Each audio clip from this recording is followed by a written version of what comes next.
नमस्कार, बहुत स्वागत है आप सभी का हमारे इस खास बुलेटिन में। मैं हूं आपके साथ ज्योति यादव। चलिए बुलेटिन की शुरुआत करते हैं। बीजापुर जिले में धान खरीदी पर जल्द ही ब्रेक लग सकता है। दरअसल जिले के नेमनेट के धान मंडी में धान उठाव का न होने के चलते स्थिति गंभीर बन चुकी है और ऐसे में प्रबंधक काफी परेशान है। आखिर क्या है ये पूरा मामला, देखिए हमारी इस खास रिपोर्ट में।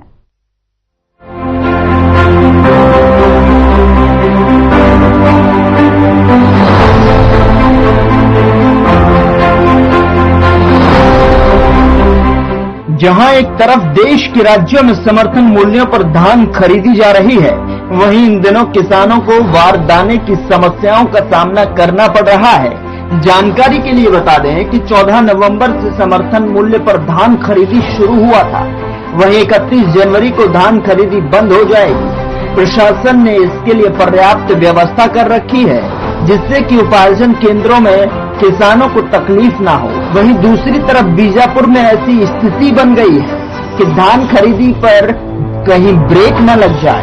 दरअसल बीजापुर के नेमेड धान खरीदी केंद्र अव्यवस्था का आलम है। यहाँ उठाव न होने के कारण अब फड़ भी खाली नहीं है। बारिश की संभावना के बीच यहाँ धान को ढकने कोई व्यवस्था नजर नहीं आ रहा, जिससे स्थिति गंभीर हो चुकी है। धान खुले में और जमीन में रखे हुए हैं, जिससे नमी आने और खराब होने की संभावना है। ऐसे में प्रबंधक परेशान है। राकेश कुड़िया और आज धान लेकर आए, कितने क्विंटल आप लाए? लगभग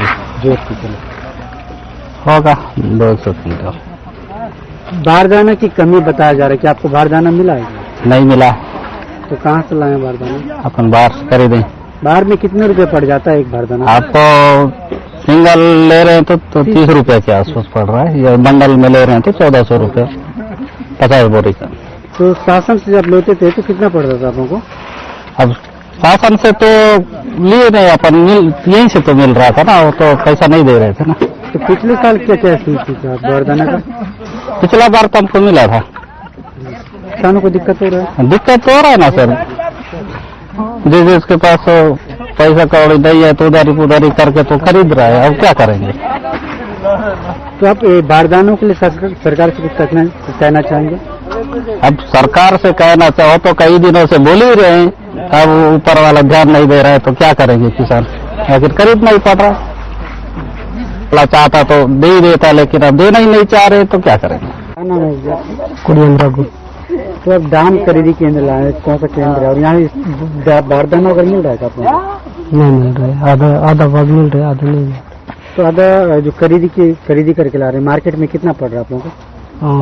1500, 1400। सिंगल नहीं है तो 30 रुपए। तो इससे पहले आप लोग को बारदाना मिला था पिछली बार? कभी कभी मिल रहा था, कभी नहीं मिल रहा था। तो आज धान यहाँ बेचने किसी तरह कोई दिक्कत है?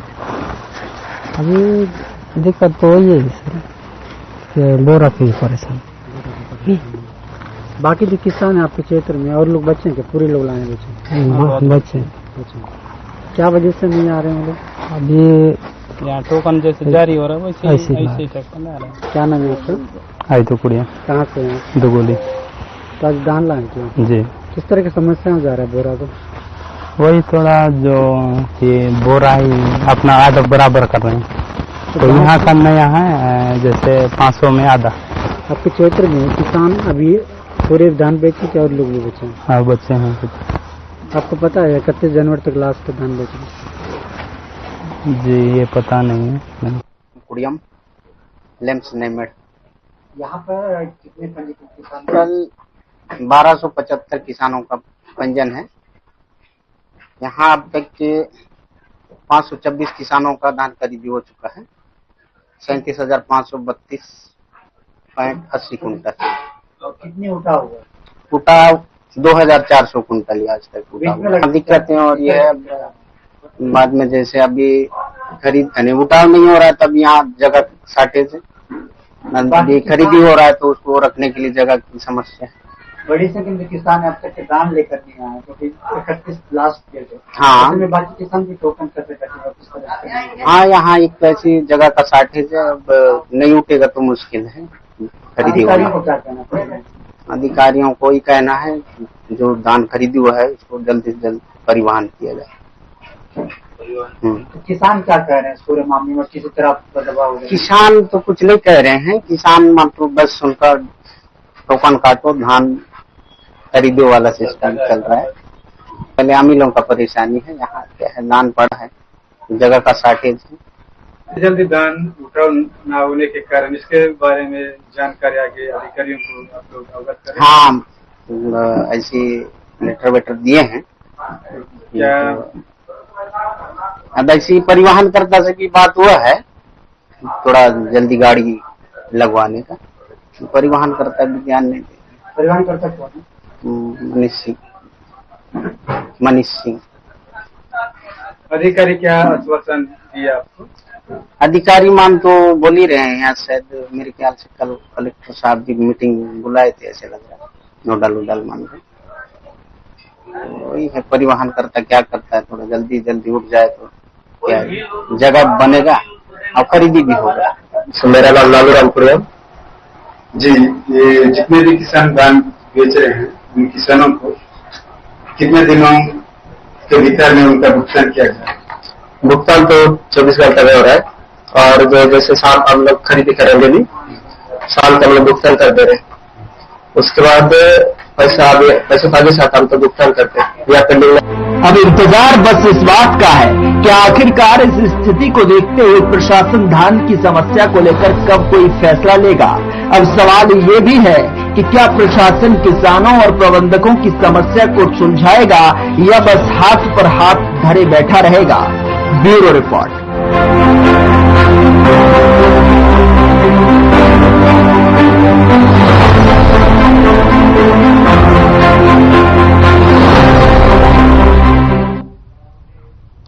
सरगुजा के बोरा झरियों में इन दिनों 2 हाथियों ने जमकर आतंक मचाया हुआ है। ये हाथी दिन दहलते ही गांव में आ जाते हैं और उत्पात मचाते हैं, लेकिन इन ग्रामीणों की कोई सुनने वाला नहीं है। देखिए हमारी इस पूरे मामले पर खास रिपोर्ट।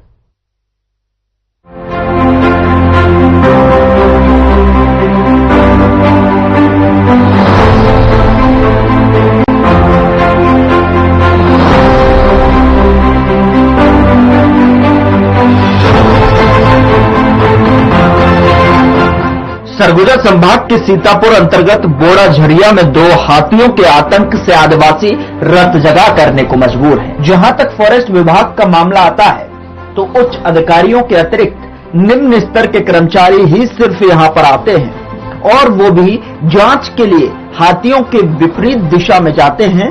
लोगों का कहना है कि जहां पर हाथी होते हैं वहां पर इन कर्मचारियों के जाने की हिम्मत नहीं होती। जब ग्रामीण हाथियों को भगाने की बात कहते हैं तो कर्मचारियों का जवाब होता है कि जान हमारी भी है। ग्रामीणों का आरोप है कि उच्च अधिकारी अपने घर में रहते हैं और सिर्फ फोन से ही मशवरा करते हैं। सिर्फ फोन पर ही पूछते हैं कि हाथी कहां गया है, कितने घर तोड़े हैं, कितने मवेशी मारे हैं। इतना ही नहीं, अधूरी जानकारी होने की वजह से लोगों को नुकसान का पूरा मुआवजा भी मिल पाता है। ये ग्रामीण नहीं जानते कि सरकार किन नुकसान के लिए कितनी राशि देती है। यही वजह है कि इनके हाथ में नुकसान के सिर्फ 2 या 3 हजार रुपए ही आते हैं। जब इस बारे में बोड़ा झरिया के रहने वाले पूरा समाज के लोगों से बात की गई तो उन्होंने बताया कि वे नहीं जानते कि सरकार ने उन्हें कितनी मदद स्वीकृत की है। कर्मचारी जो तय करते हैं उतना ही पैसा ग्रामीणों को मिलता है, वो भी बहुत देर से मिलता है। ये कौन सा क्षेत्र है? जगह कौन सा है यहाँ आप रह रहे हैं? बड्डी झरिया है, बड़ा झरिया। हाँ, बड़ा झरिया जंगल पर है। जंगल पर है। ये हाथी आते अभी आई से है कितना दिन से? आज रोजे चाहे। अच्छा, हाँ, रोजे घूमने। तो आप लोगों को कुछ हानि पहुंचाता है, नुकसान पहुंचाता है? नुकसान तो दे रहे लखई से है। हाँ, नुकसान तो नहीं करी से है। फॉरेस्ट वन में आते हैं यहाँ? आते हैं, लेकिन घूम जाए थे। दूर आते हैं। हाँ, हाथी के पास नहीं जाते और दूर पे मतलब बचाव नहीं करते। हाँ, दूर रहते। अच्छा, कौन कौन आते हैं हाथी? रेंजर वैसे आते हैं? रेंजर STU मनाते? हाँ, नहीं आते और नहीं जाना। हाँ, ऊपर नीचे वाले मनाते हैं। हाँ, ये जो हाथी आते का लगते है कि का बार आते हुई कोई काबर है खाए के बाद बैल को भी का अभी सुने घर तोड़ दी है और बैला मार दी है मारिस मारी से मारिस है। बैला मारी से करवा का नाम है सर ओकर सुखलाल सुखलाल के हाँ और घर की कतोड़ी से ओ ओकर दो कर नाम इसे राम राम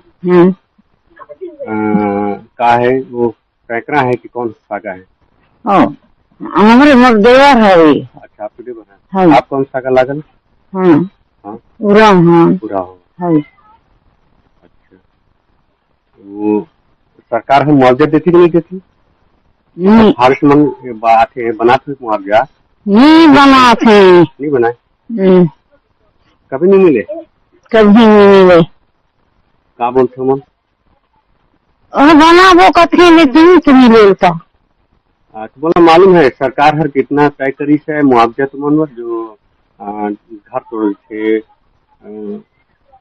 ला मार दे मवेशी मतलब मार दे थे या फिर बता दे जान दे नहीं दिन चला का करबो हम हाँ बता था निका से फार्मेसिस कही से है जे कथा लिख के ले जाते हैं तो दिन का बार नहीं देते लिख के ले जाते लेकिन देते नहीं नहीं देते धान उन खाई से गुसलमान खात रही से हरा निके खा दुनिया कर पाता हूँ हाँ इस बार बुवाई करके जो सब काट चुका है हाँ तब कहाँ खा पाए हाँ शुक्ला कहाँ रहते हैं कहाँ रहते हैं हम लोग घरे है कौन सा कौन सा गाँव ये बड़ा झरिया बड़ा झरिया कौन सा ब्लॉक पड़ता है सीतापुर यहाँ क्या नुकसान हुआ आपको हाथी क्या नुकसान किया नुकसान टमाटर किया है और अरहर कितना एकड़ में लगाए थे कितने जगह में कितने नुकसान हुआ होगा एक एकड़ आप लोगों को पैसा मिलता है फॉरेस्ट विभाग आता है यहाँ देख रेख करने जब हाथी यहाँ क्षेत्र में आते हैं तो फॉरेस्ट के आदमी आते हैं यहाँ पर हाँ पहुँचते हैं क्या क्या करते हैं लोग आप लोग को जानकारी देते हैं हाँ साथ में देते रहते हैं ये आते हैं करते हैं बताते हैं हाथी आ गया है देखना बोलते हैं कौन आता है रेंजर आते हैं कि डीएफओ या एसडीओ या उनके नीचे वाले आदमी रहते हैं हाँ हमारे इन लोग भी रहते हैं अच्छा मतलब कहने जिनको नियुक्त किया गया वही लोग रहते हैं अधिकारी नहीं आते हैं यहाँ साथ में रेंजर कभी आए हैं देखे हो दरोगा साहब आता है दरोगा साहब रेंजर नहीं आता ना उसको तो नहीं देखे हैं हम लोग आज से नहीं देखा जी अच्छा ये आप लोग पैसा नुकसान होता तो वो लोग मुआवजा देते हैं हाँ मिलता है कब कब मिलता है कितनी बार मिला है हम लोग को दहन किया है तो पहले बार कुर्ती को खाया था उस समय भी मिला था कितना मिला था 2000 क्या आपको मालूम सरकार ने कितना तय किया है पैसा आप लोग को जो नुकसान खर्चाना होता है आप लोगों को कितना देते के लिए कितना मिलना चाहिए सरकार ने देने के लिए तय किया होगा बोले वो आपको मालूम है नहीं है मालूम कोई बताया नहीं फॉरेस्ट विभाग भी नहीं बताए कोई आदमी मालूम तो नहीं है कितना 2000 रुपये मिला था कब मिला था बहुत साल हो रहा है 5-6 साल यहाँ जो हाथी घूम रहे हैं कितने हैं 2 हाथी को देखे हम लोग जी यहाँ चढ़ा था 4 बजे कब कब आया है कितने दिन 4 बजे आज तो आज जी आज ही दिन आया है हाँ और पहले नहीं आया था पहले भी आया था अमित तिरके यहाँ के रहने वाले हैं बुरे हरिया का क्या नुकसान हुआ है आपको अरहर नुकसान हुआ है कौन की हाथी में किया है कितने हाथी 2 हाथी थे हाथी कितने दिन से आए हुए हैं यहाँ हो गया है 2-4 दिन से क्या यहाँ फॉरेस्ट विभाग आमला आया आते हैं। हाँ। क्या जहाँ हाथी रहते वहाँ भगाते हैं या फिर दूसरे साइड रहते हैं? आते हैं, भगाते भी हैं और दूसरे साइड भी जाते हैं। जहाँ जहाँ हाथी जाता है उधर उधर। हाँ। कैसे भगाते हैं? तारत से। अच्छा। कितना नुकसान हुआ है, यहाँ लगाए थे ऐसा है 15-20 किलो। हाँ। तो मतलब एकड़ में गया है? हाँ, एक एकड़ में ही गया है। और क्या क्या नुकसान हुआ यहाँ गांव में जैसे हाथी आए तो? और रेहल नुकसान हुआ है और आलू भी नुकसान हुआ है। हाँ। हाँ। घर भी किसी तोड़ा है। हाँ। और मवेशी कोई नुकसान हुआ है क्या? हाँ, एक मवेशी नुकसान हुआ है। अच्छा। ये किसका घर टूटा मालूम है? राम का। अच्छा। तो आप लोग जैसे नुकसान होता तो मुआवजा मिलता है? मिलता है। पूरा मिलता है या फिर कम? कुछ जो जानकारी रहती है आपको कितना बनेगा कितना मिलेगा? उतना का हम लोग का जानकारी नहीं है, कितना बनता है कितना नहीं बनता है उसका। हाँ। हाँ। कितना तक दे देते हैं आपको और कितने दिन तक मिलता है? मिलने के लिए जैसे महीना 1-1.5 महीना हो जाता है मिलने के लिए। 1-1.5 महीने में पैसा मिल जाता है। तो यहाँ आके देते हैं आपको जाना पड़ता है? जाना भी पड़ता है, बैंक जाना पड़ता है। चेक के माध्यम से पैसा मिलता है? हाँ। अभी तक कितना पैसा लिया आपने कुछ मालूम है? नुकसान हुआ होगा तो? नुकसान तो पहले मेरा नहीं हुआ था। हाँ। नहीं मिला है, नहीं हुआ था उसको, वो कहाँ से मिलेगा? हाँ। नुकसान होता है तो मिलता है। कौन देता है पैसा? बैंक के माध्यम से। ग्रामीणों का कहना है कि अधिकारियों के डर से वो मीडिया या किसी जनप्रतिनिधि से भी बात करने से डरते हैं। इतना ही नहीं, ग्रामीणों ने बताया कि फॉरेस्ट विभाग, रेंजर, एसडीओ नए डीएफओ के आने के बाद घर में रहते हैं। ग्रामीणों का आरोप है कि डीएफओ के निर्देश पर ही वे जंगल में आने से कतराते हैं और घर बैठे फॉरेस्ट की निगरानी करते हैं। बहरहाल बोड़ा झोरिया में इन दिनों हाथियों का आतंक मचा हुआ है। ये हाथी घरों को तोड़ रहे हैं, फसल बर्बाद कर रहे हैं, मवेशियों को मार रहे हैं। ये दोनों हाथी शाम ढलते ही गांव में आते हैं, तोड़फोड़ करते हैं। इन हाथियों के आतंक से लोग परेशान हैं, डरे हुए हैं, लेकिन फॉरेस्ट विभाग मूक दर्शक बना हुआ है। हाथियों को भगाने वाली टीम के पास ना तो कोई विशेष उपकरण है, न कोई साधन जिनसे हाथियों को भगाया जा सके। देखने वाली बात यही है कि सरकार अब ऐसे में क्या कड़े कदम उठाती है जिससे लोगों को राहत की सांस मिले। Bureau report.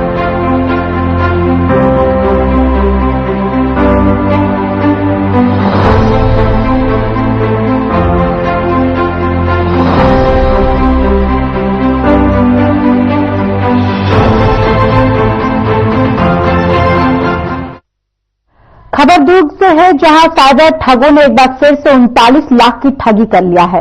इस बार इन शातिर ठगों ने किसी निजी बैंक से रिटायर्ड सीनियर मैनेजर को अपने ठगी का शिकार बनाया है।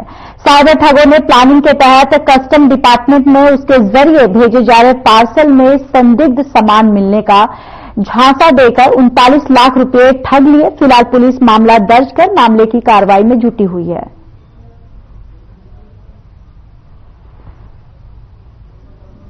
देखिए, सुबेला थाने में प्रार्थी पुरुषोत्तम बागड़े, जिनकी उम्र 66 वर्ष है और जो पंजाब नेशनल बैंक के रिटायर्ड चीफ मैनेजर हैं, उनके द्वारा एक शिकायत की गई है कि उनको अभी दिसंबर में 18 तारीख से लेकर के और 23 तारीख के बीच में डिजिटल अरेस्ट किया जाकर के उनके और उनकी पत्नी के खाते से 39,20,000 रुपए जो साइबर ठग है उनके द्वारा ठगा गया है।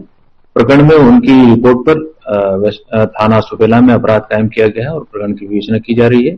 प्रकरण में जो भी संभावित साक्ष्य हैं और नंबर है, उनके आधार पर आरोपियों की पतासाजी की जा रही है। शीघ्र ही आरोपियों की गिरफ्तारी की जाएगी।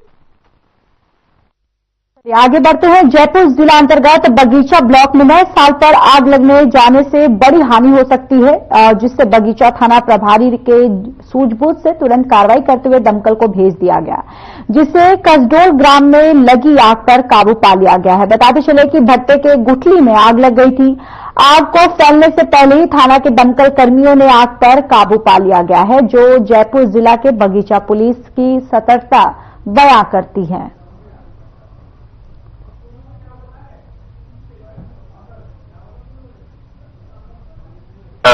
तटकेला चौक यहाँ वही मकई बोया हुआ था तो उसका छिलका और वो उसमें आग लग गया।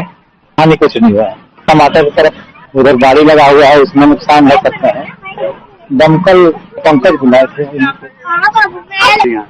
व्यवस्था करी है और उनके चलते मतलब नुकसान नहीं हुआ, जनधन के कोई नुकसान नहीं हुआ है। सर यहाँ पर आप आए हुए हैं, क्या चीज जानकारी मिली है? क्या है? पंकज गुप्ता झिकी वाले के द्वारा सूचना दिया गया कि मेरे मक्का खेत में आग लग गया है, फायर ब्रिगेड भेजो। तत्काल हमने फायर ब्रिगेड भेजा हूँ और घटना से नहीं पहुंचा। देखा तो उसका जो मक्का तोड़ा हुआ, गुत्थी बचा हुआ था, उसमें आग लगा दिया गया किसी के द्वारा। अगर वो आग लग जाता तो फिर उसका फसल का और नुकसान होता है। टमाटर जिसे लगाया हुआ है तो हमारे फायर ब्रिगेड टीम के द्वारा आग काबू पा दिया गया है और बुझ गया है। तो उनके द्वारा सूचना सही दिया गया है, कुछ भी हो सकता था इसमें। आगे भवक के फसल को नुकसान था, घर को नुकसान हो सकता था। किसी प्रकार जान माल की हानि? किसी प्रकार की जान माल का नुकसान नहीं हुआ है। और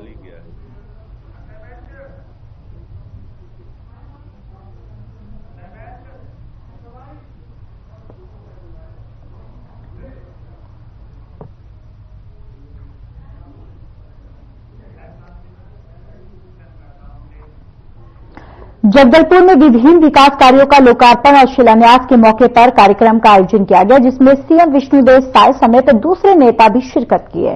इस मौके पर सीएम साय ने वहां मौजूद लोगों को संबोधित भी किया। सीएम ने इस दौरान क्या कुछ कहा, आपको सुनवाते हैं।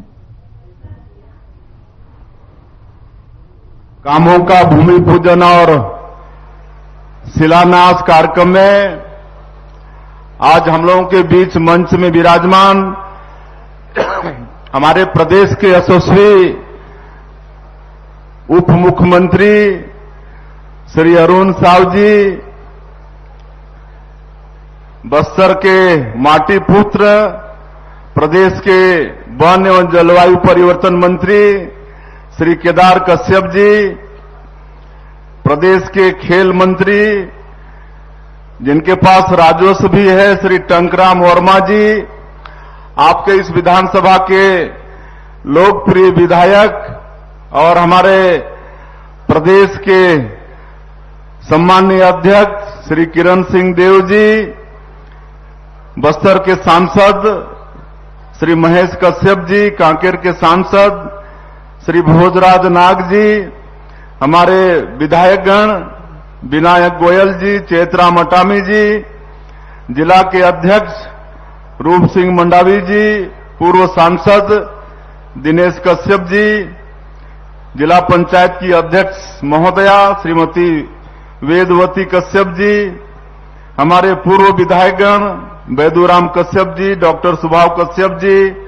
लच्छूराम कश्यप जी, संतोष बाफना जी, राजाराम तोड़ेम जी, महापौर श्रीमती सफीरा साहू जी, श्री श्रीनिवास राव मद्दी जी, विद्याशरण तिवारी जी, मनीराम कश्यप जी, जी वेंकट राव जी, संजय पांडे जी, हमारे और किसी का नाम छूट रहा होगा तो हम क्षमा चाहेंगे। सभी हमारे नेतागण, यहाँ के आईजी पी सुंदर राज जी, कलेक्टर एसपी, सभी अधिकारीगण और आज के इस लोकार्पण भूमि पूजन कार्यक्रम में उपस्थित सभी क्षेत्र के सज्जनवृंद, मातृशक्ति माता बहनी, युवा साथी और प्रेस मीडिया के साथियों, आप सभी का इस कार्यक्रम में हमारे तरफ से हृदय से अभिनंदन और स्वागत है।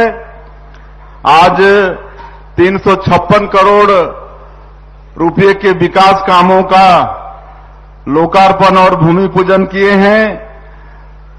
कुल 288 विकास कामों का लोकार्पण और भूमि पूजन हुआ है। मैं समस्त जिले वासियों को अपने तरफ से बहुत बहुत बधाई देता हूं, शुभकामनाएं देता हूं। निश्चित रूप से इससे जिले का विकास होगा और आज 289 हितग्राहियों को 1,55,00,000 से अधिक राशि का उनको चेक और सामग्री वितरण किए हैं। ऐसे सभी हमारे किसान बंधुओं को फिलहाल इस बुलेटिन में इतना ही। बाकी देश और दुनिया की तमाम बड़ी खबरों के लिए बने रहिए हमारे साथ। नमस्कार।